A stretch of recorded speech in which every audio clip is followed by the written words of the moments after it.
The kick's power comes from the torque generated by the rotation of the hips. It's the same principle that cracks a whip. Turning the hips just a few degrees forces the foot to travel a much greater distance and creates a lot of speed as it does. The longer the leg and quicker the rotation, the faster the kick. And unlike karate, Muay Thai fighters are also taught to strike with the hard bone of the shin. A Muay Thai kick can generate roughly the same force as a baseball bat, enough to crack a rib or a leg. Basically, it works like a point of a knife. All the force is magnified by being concentrated in a small, hard area.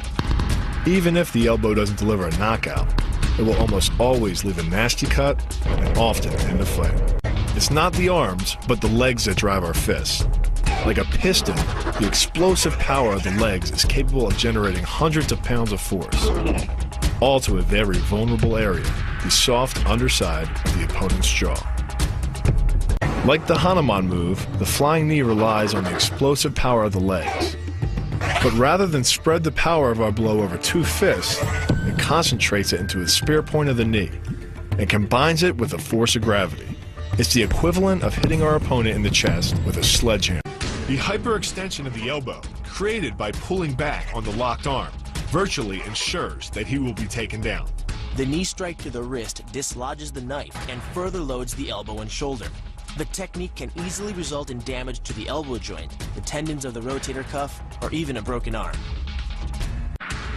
The key to this move is turning your opponent's lower arm into a lever. By grabbing his arm during the initial attack, you set up the lever such that direct loading to his elbow joint is achieved. Once the elbow is locked and loaded, you can pull a much heavier opponent off balance by simply lowering your center of weight. With practice, the ninja can hit his intended target from distances as great as 45 feet.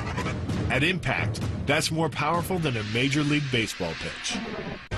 This move is more about timing and precision than power. Instead of hacking through the limb, the first strike imparts an injury just a few inches below the elbow. The sword's razor-sharp blade easily slices through the soft tissue of the attacker's arm.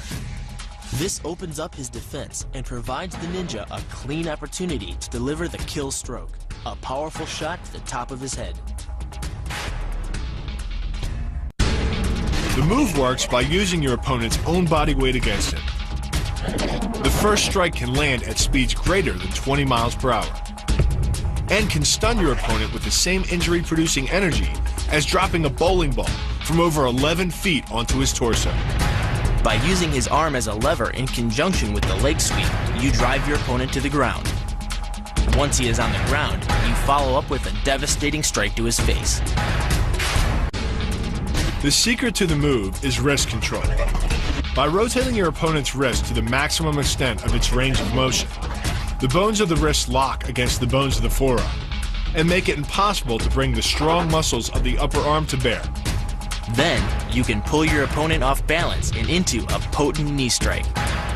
The combined force of the knee strike and your opponent's forward momentum can be as much as 2,000 pounds, enough to dent sheet metal.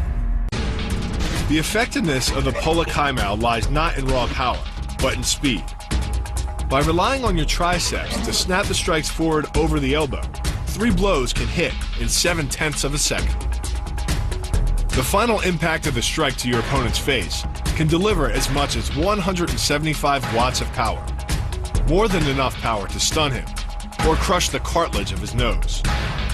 You then add insult to injury, firing one last shot into one of the most sensitive regions of the body, the groin.